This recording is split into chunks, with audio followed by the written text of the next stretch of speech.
first of which is this guy right here, and all of his brethren. They are known as cobia. They're not actually little tiny sharks. They're just regular old fish. They make themselves look like sharks, though, by stretching out the pectoral fins out to their sides stiffly. Because out in the wild, things are a lot less likely to mess with you if you look like a little shark. So those are cobia. No, but splashing helps sometimes. Sometimes. Let's see, who else? The jacks have decided to show up. These little shorter fish look a little bit like a tuna. Silvery sides, blue sides. Those are creval jacks, or common jacks. I thought they're tuna. I was gonna eat them. Yeah, no, they're jacks. They look a little bit like a tuna, though. Yes, they are. They're actually the most aggressive fish that we have in here. Oh, I got one. We got one. They're actually the most aggressive fish that we have here in the channel. He's happy. Yeah, he's happy. I got one. Maybe second only to these vicious pelicans. I got them. They swim in very large schools. We have a lot of them, and they tend to hang out all together and swim in these big schools. They're actually the only things fast enough to get up here to the surface of the water and hopefully beat all these pelicans. So the fish is the fish, huh? Yep, all these fish are carnivores except for the parrotfish. See if I can find one. The nice color. There's one. Yeah.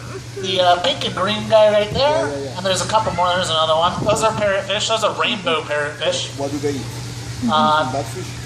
They actually are all herbivores. There's a second one around here somewhere. There's a midnight parrotfish in here too, which is more of a deep blue and purple color. It's actually a really beautiful fish.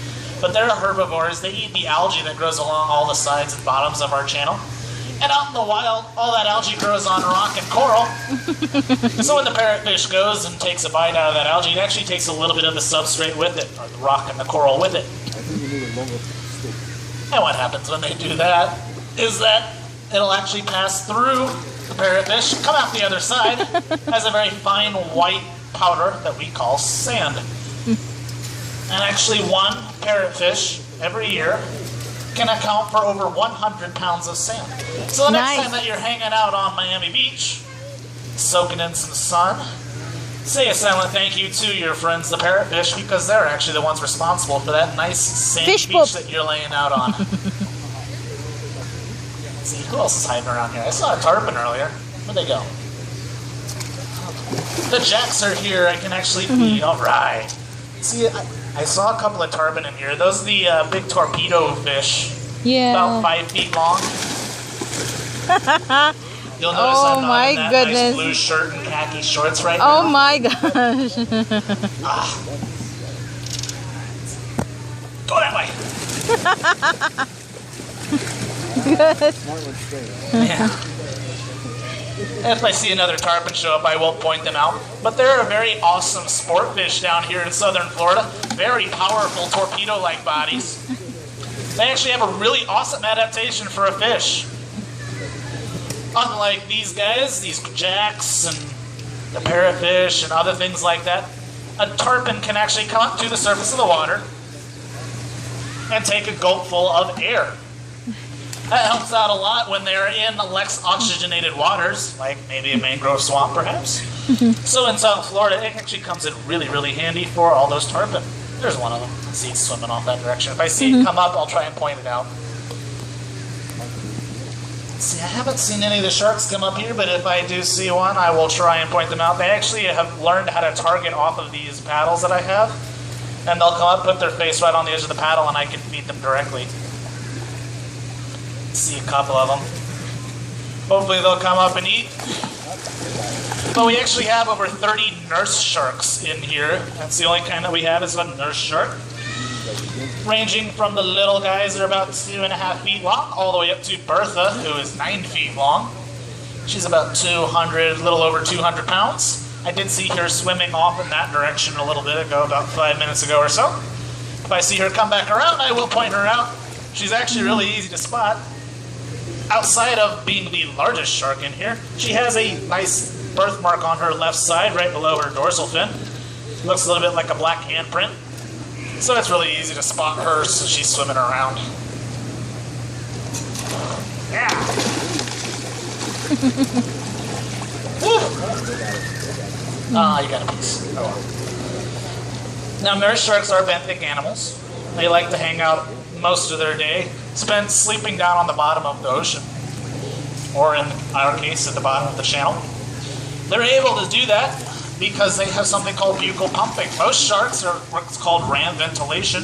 So things like a mako shark or a great white shark has to keep swimming at all times in order to keep water flowing over its gills and breathe.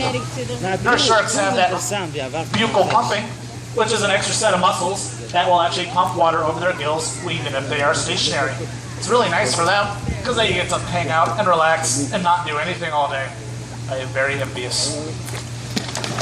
Now, in addition to being benthic, Yeah, I know that. they come with the adaptation of they like to eat things hiding under the sand. Unlike those big scary sharks that you see on Discovery Channel and the movie Jaws, Sharknado, and all that.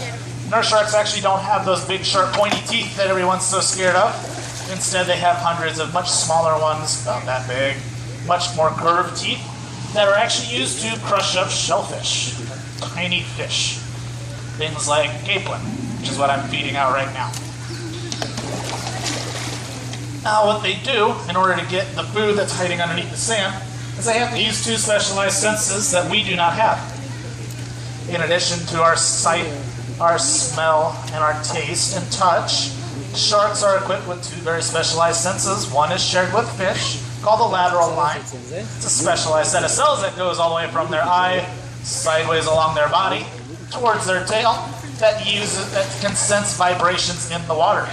So when I slap the water like that, when all these jacks are running around, when these pelicans are hitting the surface of the water, all of these sharks, there's one of them, Yes. all these sharks all the way around the entire circle of the channel can feel those vibrations, and if they are so inclined, can swim on over and decide to see what's going on. But that's not really going to help you a whole lot if something is stationary under 6 inches of sand. How are you going to find your food? Well, for these sharks, they have a specialized sense called the ampullae of Lorenzini. That is their sixth sense. It's actually jelly-filled pores right at the front of their face that can feel electrical currents in the water.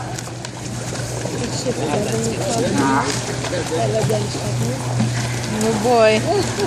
Every living thing on this planet gives off a little bit of electricity. So those pores at the very front of their face can feel the electrical current of whatever happens to be living underneath the sand. And that's how they find it. The ones that I'm no, we order it. I don't do the ordering. That's oh yeah. Hundreds and hundreds of pounds of fish. Between us and the dolphins and the whales every day. They actually eat a lot better than I do, believe it or not. This is all restaurant grade fish. Let's see. Alright. It's talking about how the sharks are able to get their food underneath the sand. Once they've found it using that ampullae of Lorenzini, being able to detect those electrical signals, nurse sharks are able to actually expand their throat really rapidly. That sucks in all that sand and water and food out in front of them. And that'll pull out whatever happens to be living underneath the sand. When it's a little warmer out, those sharks are a little more active, and I'm actually able to pull them out onto the platform, and you can hear that sucking sound. Kind of like the baby nursing, which is actually how they get their name, nurse shark. Now, despite their extremely docile nature, and the docility of sharks in general, out of over 360 species of sharks on this planet, only 16 have actually been able to ever attack a human. Nurse sharks are not among them. Oh my gosh.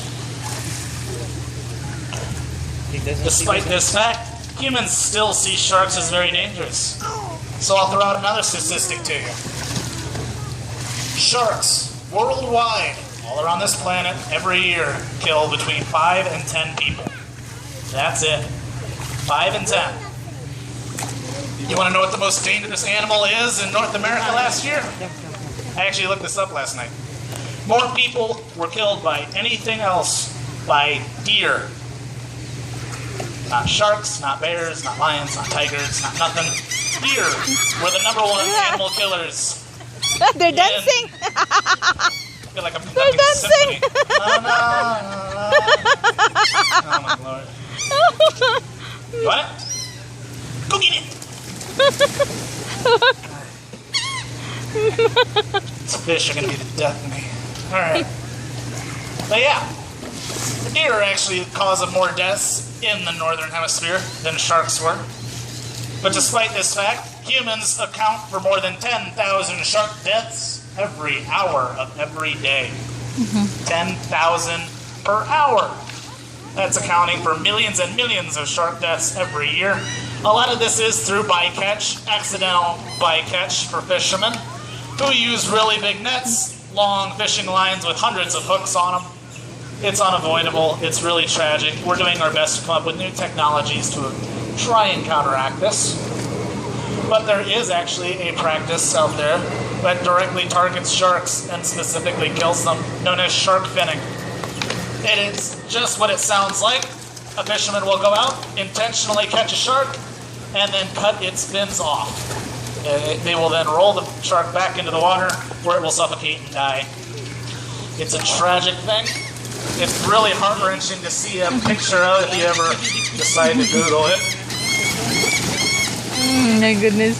And they do it just so they can get to that shark fin. They will then take it back to the mainland and throw it in a bowl of soup to make shark fin soup. It's actually a delicacy over in Asia. A lot of people eat it over there. It has no calories whatsoever, no flavor, no medicinal value. They eat it as a status symbol and basically for tradition. And unfortunately, that is accounting for thousands and thousands of shark deaths worldwide every year. There it is. There we go. Hi. Yeah. I don't know if you can hear that sucking sound. That's how they get their prey underneath the ocean floor. Oh, I think our grouper just showed back up. I think I just saw his head peek out. But that's that sucking sound that I was telling you about earlier. It's really cool. But yeah, so thousands of sharks, millions of sharks actually, are killed worldwide by humans. And that's a really sad thing to think about because they are the apex predators of the ocean. Much like you think of a lion or a tiger being the apex land predators of the savanna and jungle, those sharks are extremely important for our oceans. They keep everything in balance. They keep populations of smaller fish in check, so they cannot balloon out of control and eventually collapse and go extinct. So we need these sharks to keep around. We need them in our waters at all times. So we're doing our best, us biologists and scientists, to try and enact new laws internationally and nationally to protect as many of these sharks as we can, put them on endangered species lists, try to ban shark finning, things like that. I hope you have learned a little bit about sharks. Hope you're not as afraid as you once were, if you were at all. And I hope you have a wonderful rest of your day here at Miami Seaquarium. Good job. Thank you. And more of a challenge to get a friend of the Pelicans, isn't it? Yeah. That is half the battle. Trying to get past all the Pelicans.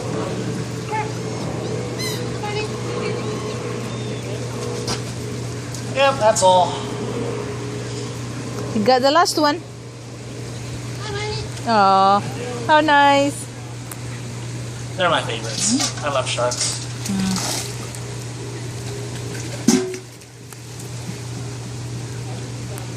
Have any questions? Good job. It's not a question, but